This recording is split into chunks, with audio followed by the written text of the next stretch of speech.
तो दोस्तों आज हम फिर से आपके लिए लेकर आए हैं देश दुनिया की सभी ताजा बड़ी खबरें। फटाफट एक एक कर विस्तार से आज आपको बताएंगे, तो वीडियो को अंत तक जरूर देखें। दोस्तों वीडियो बनाने में हमें काफी मेहनत लगी है, तो वीडियो को दिल से लाइक कर दीजिए। दोस्तों पहली खबर में आपको बता दें कि यूपी के कानपुर में योगी सरकार ने मुहर्रम का त्योहार मनाने पर लगाई रोक, मुसलमानों को योगी ने दिया बड़ा झटका। वही आपको बताएंगे दोस्तों की ओवैसी का प्रधानमंत्री मोदी पर आरोप, कहा मुसलमानों को बना दिया सेकेंड क्लास सिटीजन। वही आपको बताएंगे दोस्तों की अग्निपथ योजना को लेकर राहुल गांधी ने प्रधानमंत्री मोदी को घेरा, पूछा क्या होगा अग्निवीरों का भविष्य, बताए मोदी। वही आपको बताएंगे दोस्तों की केजरीवाल ने मोदी सरकार पर लगाया आरोप, कहा मेरे कार्यक्रम में जबरन लगाए जा रहे हैं प्रधानमंत्री मोदी के पोस्टर। वही आपको बताएंगे दोस्तों की यूपी में मुस्लिम कारोबारी को फर्जी लव जिहाद केस में फंसाने के लिए दो लोगों ने महिला को किया हायर, एक बीजेपी का जिला उपाध्यक्ष।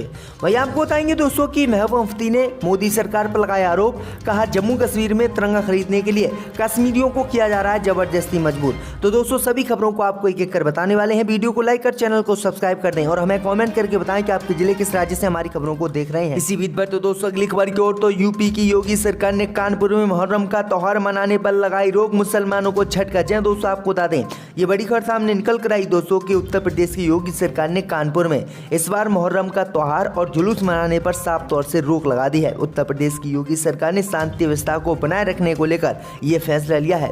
दरअसल आपको बता दें कि बीते 3 जून को निपुण शर्मा के विरोध में यहां पर दंगे हुए थे, जिसमें कई लोग की जान गई थी और काफी नुकसान हुआ था। इसके बाद उत्तर प्रदेश की योगी सरकार ने यह फैसला लिया है। उत्तर प्रदेश की योगी सरकार ने कहा कि कानपुर में इस बार ना तो मुहर्रम का जुलूस निकालने दिया जाएगा और ना ही मुहर्रम का त्योहार मनाने दिया जाएगा। अगर मुसलमानों को कानपुर में मुहर्रम का त्योहार मनाना है तो वह अपने घर में ही इस त्योहार को मनाएं और बाहर किसी भी कीमत पर ना तो ताजिए निकालने दिए जाएंगे और ना ही ताजियों के साथ जुलूस। तो ये बड़ी अपडेट आई दोस्तों कि उत्तर प्रदेश की योगी सरकार ने कानपुर में ये बैन लगाया है। आपकी क्या राय है हमें कमेंट में जरूर बताएं।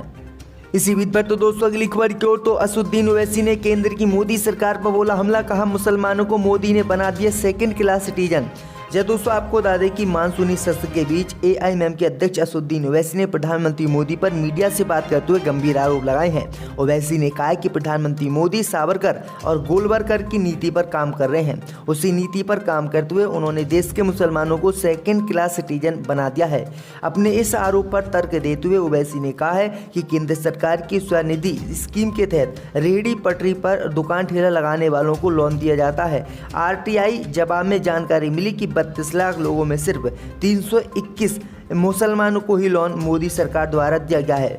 उन्होंने कहा है कि जबकि एनएसओ के डेटा के मुताबिक मुसलमान शहरी क्षेत्र में 50% सेल्फ एम्प्लॉयमेंट सेक्टर में है और हिंदू भाई 33% ही सेल्फ एम्प्लॉयमेंट सेक्टर में है। अगर 50% शहरी क्षेत्रों में मुसलमानों की सेल्फ एम्प्लॉयमेंट में हिस्सेदारी है तो केवल 331 को ही लोन क्यों दिया गया है। तो ये बड़ी अपडेट आ रही दोस्तों, असदुद्दीन ओवैसी ने गंभीर आरोप मोदी सरकार पर लगाए। इसी बीच पर तो दोस्तों अगली खबर की ओर, तो महबूबा मुफ्ती ने मोदी सरकार पर लगाए आरोप, कहा जबरदस्ती मुसलमानों को कश्मीर में दिया जा रहा है तिरंगा। जय दोस्तों आपको बता दें ये बड़ी खबर सामने निकल कर आई दोस्तों की पीडीपी की अध्यक्ष महबूबा मुफ्ती ने जम्मू कश्मीर प्रशासन पर आरोप लगाया कि हर घर तिरंगा मुहिम के तहत लोगों को राष्ट्रीय ध्वज खरीदने के लिए जम्मू कश्मीर में मजबूर किया जा रहा है। महबूबा मुफ्ती ने आरोप लगाते हुए रविवार को कहा कि देशभक्ति अपने आप आती है और इसे थोपा नहीं जा सकता। गौरतलब है कि हर घर तिरंगा मुहिम आज़ादी का अमृत महोत्सव के तहत 13 से 15 अगस्त तक देश के सभी नागरिकों को अपने घरों में राष्ट्रीय ध्वज फहराने के लिए प्रोत्साहित करने के मकसद से शुरू की गई है। पीडीपी की अध्यक्ष महबूबा मुफ्ती ने अपने ट्विटर पर साझा किए गए एक कथित वीडियो में दक्षिण कश्मीर के अनंतनाग जिले की विजबेहरा नगर पालिका में एक वाहन के ऊपर लगे लाउड स्पीकर से एक सार्वजनिक घोषणा होती सुनाई दे रही है।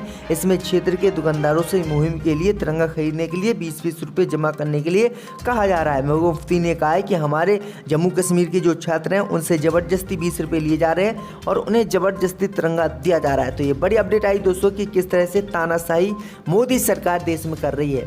इसी बीच पर तो दोस्तों अगली खबर की ओर, तो यूपी में मुस्लिम कारोबारी को फर्जी लव जिहाद में फंसाने के मामले में 2 लोगों ने महिला को किया हायर, एक बीजेपी का जिला अध्यक्ष। जय दोस्तों आपको बता दें कि यूपी के कासगंज में बीते दिनों हिंदुवादी संगठनों के 200 से अधिक कार्यकर्ताओं ने बलात्कार के एक मामले को लेकर गंज डुम्बबारा पुलिस स्टेशन में विरोध प्रदर्शन किया था। इस विरोध प्रदर्शन में अमन चौहान और आकाश सोलंकी नाम के 2 लोग मुख्य भूमिका में थे। अब इसी मामले में आरोप लगाने वाली महिला ने पलटते हुए आरोप लगाया है कि इन दोनों ने उसे हायर किया था ताकि मुस्लिम व्यवसायी को फर्जी लव जिहाद के केस में फंसाया जा सके। इस मामले में दिल्ली की एक राधा नाम की हिंदू महिला ने इन दोनों लोगों यानी अमन चौहान और आकाश सोलंकी पर आरोप लगाया है कि उसे यूपी के कासगंज में 27 वर्षीय मुस्लिम व्यवसायी को बलात्कार और लव जिहाद मामले में फंसाने के लिए काम पर रखा गया यानी हायर किया गया था। TOI की रिपोर्ट के मुताबिक इन आरोपियों में से एक यानी अमन चौहान ने फेसबुक प्रोफाइल में खुद को भाजपा यूथ विंग का जिला अध्यक्ष बता रखा है। तो ये बड़ी अपडेट आई दोस्तों कि किस तरह से मुसलमानों को यूपी में लव जिहाद के झूठे मुकदमे में फंसाने की साजिश रखी जा रही है। आपकी क्या राय इस खबर पे हमें कमेंट में जरूर बताएं। इसी बीच पर तो दोस्तों अगली खबर की ओर तो अग्निपथ योजना को लेकर राहुल गांधी ने प्रधानमंत्री मोदी को घेरा, पूछा क्या होगा अग्निवीरों का भविष्य। जब दोस्तों आपको बता दें कि कांग्रेस के पूर्व राष्ट्रीय अध्यक्ष राहुल गांधी ने रविवार को अग्निपथ योजना को लेकर प्रधानमंत्री मोदी को घेरा। कांग्रेस सांसद राहुल गांधी ने ट्वीट किया और कहा कि देश में हर साल 60,000 सैनिक रिटायर होते हैं, उनमें से सिर्फ 3,000 को ही सरकारी नौकरी मिल रही है। राहुल गांधी ने सवाल करते हुए कहा कि 4 साल के ठेके पर हजारों की संख्या में रिटायर होने वाले अग्निवीरों का भविष्य क्या होगा। अपने ट्वीट में कांग्रेस नेता राहुल गांधी ने साथ ही लिखा है कि प्रधानमंत्री की प्रयोगशाला के इस नए प्रयोग से देश की सुरक्षा और युवाओं का भविष्य दोनों खतरे में है। बता दें कि भारतीय वायुसेना में अग्निपथ योजना के तहत अग्निवीरों की भर्ती के लिए आज 24 जुलाई से परीक्षा शुरू हो गई है। इसी बीच राहुल गांधी ने अपने हालिया ट्वीट के माध्यम से प्रधानमंत्री मोदी पर एक बार फिर से हमला बोला है। तो ये बड़ी अपडेट आई दोस्तों। इसी बीच पर तो दोस्तों अगली खबर की ओर तो केजरीवाल ने केंद्र सरकार पर दिल्ली में लगाया आरोप, कहा कार्यक्रम में जबरन लगाए जा रहे प्रधानमंत्री मोदी के पोस्टर। यह दोस्तों आपको बता दें कि आम आदमी पार्टी के मंत्री गोपाल राय ने रविवार को भाजपा पर गंभीर आरोप लगाए। उन्होंने कहा है कि असोला वन्यजीव अभयारण्य में केंद्र सरकार ने अरविंद केजरीवाल के कार्यक्रम को हाईजैक करने की कोशिश की। राय के अनुसार दिल्ली पुलिस ने शनिवार रात कार्यक्रम स्थल पर जबरन प्रधानमंत्री मोदी की तस्वीर वाले बैनर लगा दिए। उन्होंने बताया कि मुख्यमंत्री केजरीवाल कार्यक्रम में सम्मिलित होने वाले थे, लेकिन अब उन्होंने वहां नहीं जाने का निश्चय किया है। गोपाल राय का आरोप है कि दिल्ली पुलिस ने ये सब प्रधानमंत्री कार्यालय के निर्देशों पर किया है। उन्होंने कहा है कि बीती रात दिल्ली पुलिस कार्यक्रम स्थल पर पहुंची और पूरे इलाके को कब्जे में ले लिया। उन्होंने जबरदस्ती आम आदमी पार्टी के बैनर को फाड़ दिया और प्रधानमंत्री मोदी की तस्वीर वाले बैनर लगा दिए। इसके साथ ही पुलिस ने लोगों को वार्निंग देते हुए प्रधानमंत्री मोदी की तस्वीर वाले बैनरों को हाथ लगाने से भी मना किया। गोपाल राय ने बताया कि कार्यक्रम में LGB के सक्सेना और मुख्यमंत्री केजरीवाल दोनों लोगों को शामिल होना था। सारी तैयारी कर ली गई, लेकिन अब प्रधानमंत्री मोदी के फोटो के बाद किसी भी कीमत पर वो इसमें शामिल नहीं होंगे और केजरीवाल इस कार्यक्रम में गए भी नहीं। इसी बीच पर तो दोस्तों अगली खबर की ओर तो ट्रांसफर पोस्टिंग को लेकर मायावती ने केंद्र की मोदी सरकार और उत्तर प्रदेश की योगी सरकार पर बोला हमला। जब दोस्तों आपको बता दें कि उत्तर प्रदेश में ट्रांसफर पोस्टिंग विवाद को लेकर राजनीतिक बयानबाजी तेज हो गई है। विपक्षी दल इस मुद्दे पर लगातार योगी सरकार के नेतृत्व वाली भाजपा सरकार को घेरने हैं। इसी मामले को लेकर बसपा प्रमुख मायावती ने भाजपा सरकार पर निशाना साधा है। मायावती ने कहा कि यूपी में जारी भारी भ्रष्टाचार से त्रस्त जनता ने ये भी देख लिया है कि सरकारी ट्रांसफर पोस्टिंग में किस प्रकार के भ्रष्टाचार का खेल हुआ है।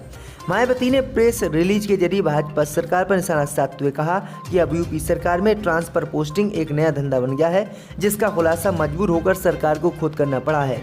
लेकिन इस खेल में बड़ी मछलियों को बचाने का प्रयास अब भी जारी है। योगी सरकार पर निशाना साधते हुए मायावती ने कहा कि यूपी में जातिवाद, सांप्रदायिकता, भ्रष्टाचार और नेताओं की आपसी घमासान से जनित और विकास न जाने कब तक प्रभावित होता रहेगा।